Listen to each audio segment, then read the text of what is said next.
Hi, this is Dr. Homer Lim, and you're listening to your Holistic Health Podcast. So the last few weeks, we discussed about cancer and the breast cancer, and also we discussed about yung COVID infections and how to avoid or how to strengthen our immune system. No? So now today, we'll be talking about colon cancer. In the Philippines, no, colon cancer ranks either number 2 now or number 3 in terms of the incidence of cancer in the Philippines. No? So colon cancer affects both men and women, no? So the problem or the issue with colon cancer, kasi when you have colon cancer, specifically very early stages, wala ka naman talaga nararamdaman, no? So this is one of the cancer that is most often or not diagnosed late, kasi late yung symptoms, no? By the time you will have symptoms, especially pag yung colon cancer is nasa may lower part of the colon, no? You might have some constipation, you might have some bleeding, but very rare, no? Or you might have some diarrhea with constipation. That could be a sign of there's something wrong with the colon. But if you do have these kinds of signs like constipation, alternating constipation to diarrhea, no? Usually by the time medyo malaki na yung bukol. So very important with colon cancer is we have to make sure na we are checking ourselves at least once a year, no? If you don't want to do, let's say, a colonoscopy, no? So usually the recommendation is to do colonoscopy, on a regular basis, especially if you have already history, may family history ka ng colon cancer, no? Then you might have to do yearly colonoscopy, or if not, then maybe you can do it one every other year, or some if they've done several colonoscopy, then they can repeat it maybe 5 years, no? But basically, if you don't want to do colonoscopy, at least do what we call yung occult blood, no? Occult blood will check the presence of blood sa stool. So it's a stool sample that is sent to the lab, no? Now, there are also lab tests wherein you can actually do it at home. May mga test kits. So what you do, you poop sa toilet bowl and then you put the test, no? And then pag nag-change ng color, then you might have presence of blood, okay? Now, very common, a lot of people would have some blood in the stool. That's very common because a lot of people also have what we call hemorrhoids, no? Yung almoranas. So if you have hemorrhoids, you have almoranas, then yung minsan when you have a bowel movement, merong parang bleeding, no? So I mean, it is quite common, no? So don't be afraid if you have some bleeding, especially if you already know you have a almoranas or hemorrhoids. But you do have to have it checked just to make sure na walang other places na may cause ng bleeding, no? So really very important with colon cancers, you have to make sure that you are checked regularly, kasi as I said earlier, no, the diagnosis of colon cancer sometimes is already late pag masyado ng malaki, no. Now there are also group of patients na, and we do see quite often, no, may mga patients na they already know that they have colon cancer but they refuse to have surgery, no. So I just want to tell you, based on our experience at the center, if you don't do surgery and you already know na meron kayong bukol sa colon and you refuse surgery, what happens later on is pwede siya magbara. Pag nagbara yung bowel mo, yung colon nagbara, guess what? Maoperahan ka pa rin. Kasi if you cannot poop, you'll be in severe pain, no? And that is not, kumbaga, conducive to being alive, no? So as much as possible, if you already been diagnosed with cancer, do not delay. Kasi the length of your trying to delay, it actually makes it worse, no? Especially those na ayaw talaga magpa-opera. It's really hard to treat them. Kasi by the time pumunta siya sa'yo, wala kang magawa because the tumor is so big. Then they did emergency surgery, no? Ano yung emergency surgery? Hindi nila, most of the time, hindi na nga nila maputol yung bowel. So what they just do is they put a, what we call colostomy bag, which is yung dumi nyo palalabasin sa outside the body, which is putting a bag, no? So parang merong bitukan nakalabas sa may tiyan nyo, then doon kayo dumudumi, which is, quite distressing, especially kung sanay ka na instead na dumudumi ka sa toilet, meron kang isang bag dala-dala araw-araw because of what they did, which is the colonoscopy. So I really suggest, if you already been diagnosed with colon cancer, as much as possible, as early as possible, have it removed to avoid unnecessary risk, unnecessary expenses, and unnecessary pain, no? Try not to avoid or try not to delay your surgery if it's already there, found. Huwag na tayo mag-experiment kasi mas lalong nagiging grabe. Kawawa naman. Hindi lang kayo, pati yung family members will be, kumbaga, distressed with what they will be seeing pag nakita ng ibang tao. Yun, kinahihiya yan pag may colostomy bag, di ba? Ang daming pasyente na they are embarrassed to let people know na may colostomy bag. So, I really suggest if you already been diagnosed with colon cancer, have it, removed. Don't delay. Kasi kawawa ka rin sa huli. Hindi lang naman yung family, ikaw lang, pati yung family mo will be severely affected with what will be happening to you, no? Okay, so let's go forward. Now, if you have family history of colon cancer and you want to avoid having colon cancer, or in general, if you want to avoid having colon cancer, then I think the best is really to avoid meat. No, it's been proven time and time again. In fact, international research on International Academy on Cancer Research showed that eating meat is actually a carcinogen. No, aside pa yun sa yung mga barbecued meat itself is considered as a carcinogen, meaning it can cause cancer. So if you already, have family history of colon cancer, or your strong history sa family mo may breast cancer, so you have to, or prostate cancer, you have to make sure that you avoid meat because it can stimulate the growth of cancer, especially sa colon kasi in colon cancer, one of the things that they found out that can make you at high risk for cancer is eating meat, no? So please avoid eating, especially red meat, no? Also, those who are eating a lot of food high in nitrates, like yung tapa, tocino, longganisa, they have high amounts of nitrates. So they can also cause a higher chance of getting colon, no? Not only colon, also stomach cancer. So we really have to be aware of how much meat we're eating and how often, no? So let us make sure that if you're going to eat meat, you have to eat 10 times more vegetables, no? More fiber. Kasi as compared to meat, fiber naman does the opposite. Fiber actually can prevent or minimize the risk of getting colon cancer. So, mga fiber-rich food like green leafy vegetables, okay? If you don't like to eat vegetables, no? Take some what we call mga psyllium fiber or mga chia seeds, anything that has high amounts of fiber. Kamote also has high amounts of fiber. Also, foods that can stimulate your bowel to move faster, like your mga okra, saluyot, no? Alubati, these are mga slimy vegetables. So they also help in clearing or make sure that your bowel movements becomes regular. Hindi matitigas, malambot siya. Okay? Because remember, okay, the longer your stool are in your colon, the more or worse your colon health is, no? So it's very important we have bowel movements every day. So I know people, no, especially women, no, very common among women who are constipated. Some of them have, bowel movements 1 or twice a week. Now that's not healthy, that's really not good. So we have to make sure that we have good bowel movements at least once a day. So how do you stimulate bowel movement? Drink lots of water, eat lots of fiber, avoid meat, no? Avoid milk, avoid cheese, because milk and cheese also can make your stool harder also. At the same time, hard protein ang milk and cheese. So we have to avoid eating these foods, especially if you have a higher risk or higher chances of developing colon cancer, especially those who already had like colonoscopy and then may nakita may parang polyp, adenoma. So we have to avoid that, no? Now, aside from meat, vegetables, how about fats, no? So we have to balance yung amount of good and bad fats. So good fats are what we call the omega-3, no? And the bad fats are what we call the omega-6. Not exactly bad. It's rather the ratio of the omega-3 and omega-6. Okay? So the body still needs some omega-3 and omega-6. Hindi lang naman puro omega-3. So the body also needs some omega-6. The problem is, if we eat too much meat, we don't eat omega-3 rich food, then you will have what we call an imbalance of omega-3 and omega-6. So what happens? The body becomes inflammatory. Kasi omega-6 is pro-inflammatory.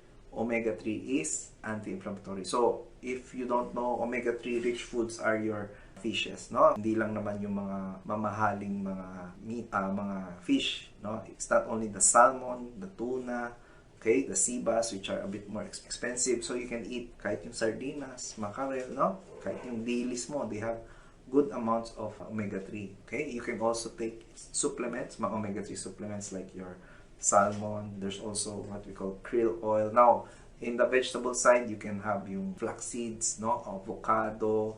So these are high amounts of omega-3. Yung ano din, nuts, no? Nuts also have a bit of omega-3. So it's important to balance how much omega-3 and omega-6. So eat more fish, no? Without, of course, we try to avoid frying the fish, no? Then you destroy the omega-3. So we want it to be hindi yung fried or grilled na to the point na wala na yung omega-3, no? So make sure we eat a lot of omega-3, a lot of fiber, a lot of vegetables, water, no? And also, I think one of the things that is also lacking or may problema sa mga may colon cancer or you're prone to colon cancer is yung tawag nating presence of bacteria, no? Specifically, yung good versus bad bacteria. So, if there is a good and bad fatty acid or omegas, or there's also the good and the bad bacteria, no? So, if you have an imbalance, yung tawag nating more of the pro-inflammatory bacteria, no? Like there's some strains of bacteria such as the Bacteroides, some of the Firmicutes. If you have an imbalance of these kinds of bacteria, then you will have a higher chance of developing cancer also. So for good bacteria, we want our Lactobacillus, the Bifidobacteria, right? Also, mga certain fungus, no? So, yung colon natin doesn't only harbor bacteria, it also harbors bacteria, fungus, even virus. Okay? So, pero yung virus very early pa. So, we don't really know ano yung pinaka-viral genome that would really benefit humans. But we definitely know that in bacteria, good to have lactobacilli, bifidobacterium, no, which is what you get from fermented foods as well as yogurt, no. You also have what we call the fungus, such as the fungus like Candida. Sometimes may good, kumbaga non-pathogenic Candida or yung fungus, no? Kasi there's also what we call the pathogenic Candida, no? So we have to balance our bacteria or the microbiome. So the bacteria, the fungus, the virus. So make sure that you also have a bit of yung fermented foods, your kimchi, your achara. If you like mga spicy, which is the kimchi, no? Sauerkraut, pwede rin, no? Anything that is fermented. Pickled vegetables, there's also fermented foods, no? Now, these are ways how to prevent. Now, let's say you are already diagnosed with cancer, okay? What are the best supplements for you to prevent recurrence, okay? Recurrence. So, number one, I would always suggest is yung turmeric, no? The active ingredient is the curcumin. Turmeric is very easy to get, no? You can practically put turmeric in everything. Your coffee, you can put what they call yung bulletproof coffee. They put a bit of butter, a bit of turmeric. But if you don't want butter, then you don't put butter, just put a bit of turmeric. You can also put turmeric in your rice, no? So, hindi naman malakas ang lasa ng turmeric as compared to ginger, no? But we know turmeric is a very good antioxidant, anti-inflammatory, anti-cancer, no?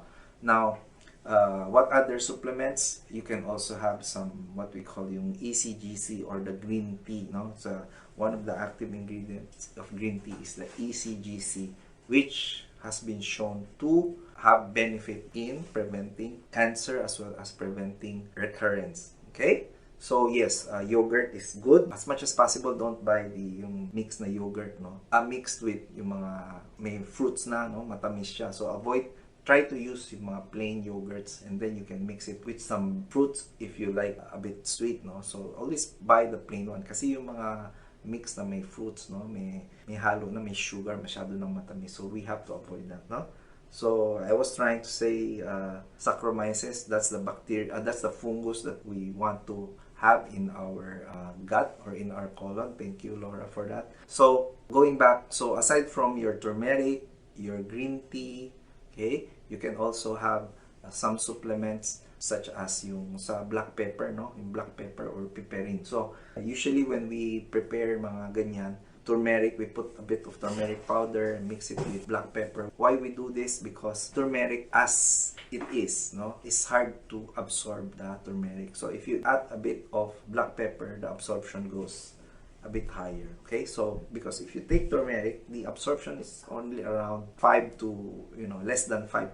But if you add a bit of coconut oil, so in your mixture, so you put in a mixture of BCO with coconut oil with black pepper, then you get an absorption of up to 10% of the turmeric. So it's very important if you want to eat or you want to take turmeric, you have to add in a bit of pepper and with a bit of oil. No? The reason we add in oil is to help the absorption. Okay? So these are the certain supplements that you can add. Now let's say ayaw mo uminom ng turmeric, you're having stomach issues kasi a lot of people have gastric issues. Then turmeric is not a good supplement. So if you cannot take turmeric, then you can take a bit of ginger, because ginger is also found to be anti-cancer. So you can make salabat, or what we do is, easier way to making salabat rather than boiling it is to juice the ginger. Juice 1 piece of ginger, put it in a container, and then you can put that in the refrigerator. So every time you want some hot ginger tea, you just put 1 to 2 teaspoons of the ginger juice, add a bit of honey, and then a bit of lemon. If you don't have honey, then put a bit of brown sugar. Then you have instant salabat, so you don't have to really cook every time you want to drink ginger tea. Okay? Now I will read some questions from our listeners and answer them in this segment.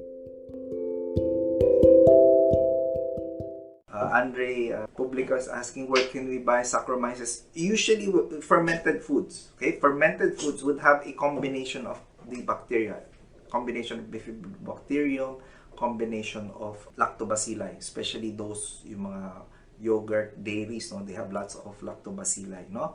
Saccharomyces, you'll be surprised, that's also the fungus that is used for making beer.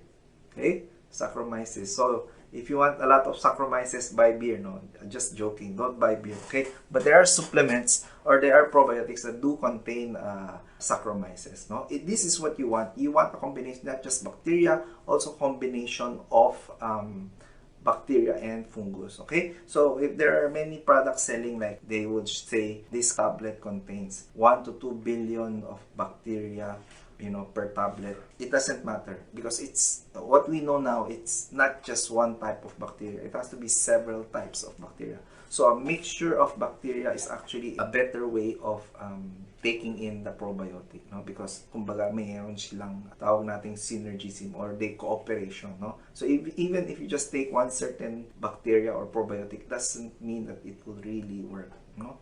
So now a lot of companies are now coming out with probiotics that are composed of several different bacteria and fungus. Now Laura's asking, ordinary luya or luyang dilaw? As I said, turmeric is your luyang dilaw, no? So your ordinary luya is your ginger, no? So again, I would suggest taking in turmeric or luyang dilaw if you don't have gastric issues. So those who develop gastric pain, hyperacidity due to luyang dilaw, that's because of yung luyang dilaw, your turmeric also contains a bit of acetylsalicylic acid, okay, which is your aspirin. No, that's why you also have to develop a bit of gastric pain or irritation, no? Some develop hyperacidity, reflux, and even those who have gallstones. If you have gallstones and you take in turmeric, then sumakit yung upper abdomen nyo, that's because turmeric can stimulate bile secretion, therefore can also cause a bit of pain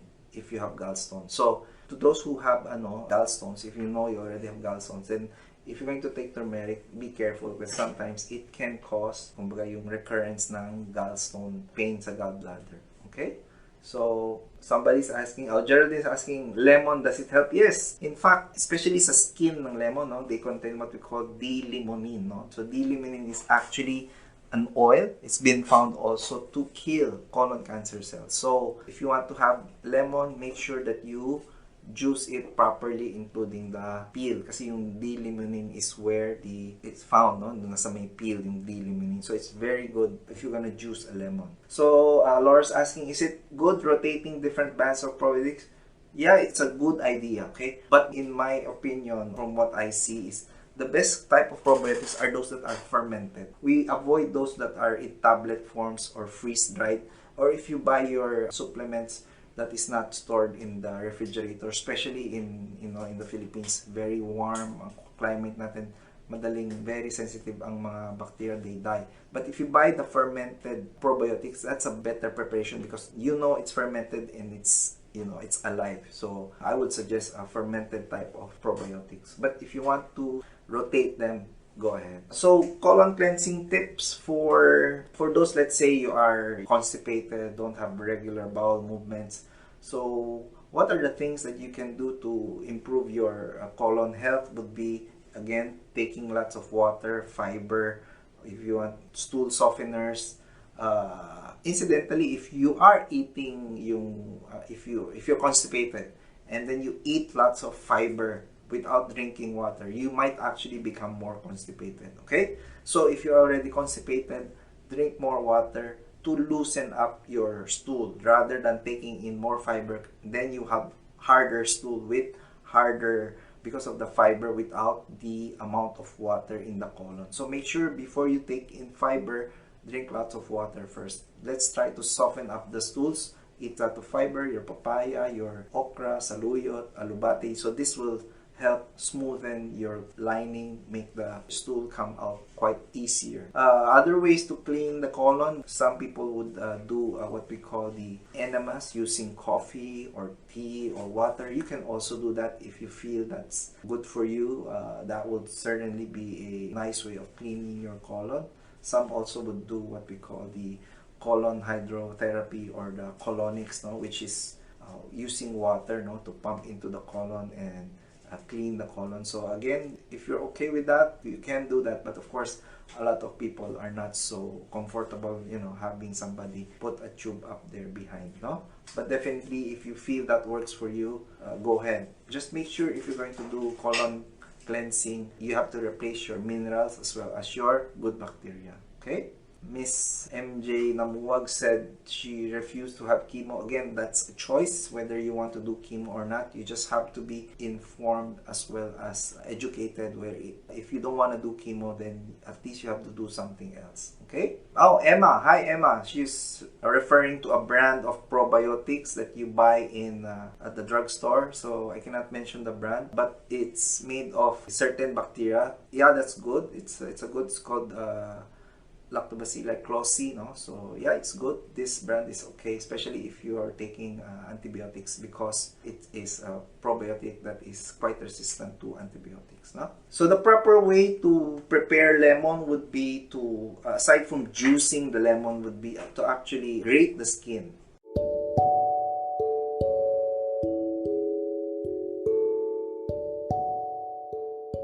Thank you for listening to your Holistic Health Podcast. This is Dr. Homer Lim. Now, if you do have questions about your health or you would like to request topics for our next podcast, please do message us at our FB page or Instagram at Akesis Holistic Health, or you may visit our website at www.akesisholistic.com. Thank you again, and please do come back for our next episodes.